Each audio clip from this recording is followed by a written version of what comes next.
আসসালামু আলাইকুম। সবাই কেমন আছেন? আশা করি যে যেখানে আছেন সবাই খুব ভালো আছেন। আলহামদুলিল্লাহ আমরাও ভালো আছি। সবসময় শুনেছি কিছু, কিছু সম্পর্ক রক্তের হয় না, বিশ্বাসের হয়। তখন এই বিষয়গুলো আসলে বুঝতে পারতাম না এটা কি বলা হয়েছে বা এই কথাটার অর্থটা কী?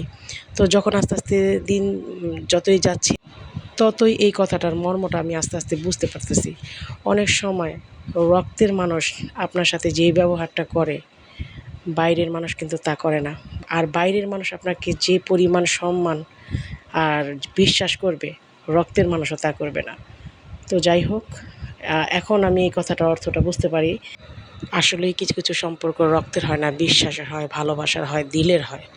তো যাদের সাথে দিলের সম্পর্ক আমি সবসময় তাদের নিয়েই থাকতে চাই। আর যাদের সাথে মুখে, মুখে সম্পর্ক তাদের কাছ থেকে দূরেই থাকতে চাই। একদম দূরে, মানে যত দূরে গেলে তারা আমাকে স্পর্শ করতে না পারে।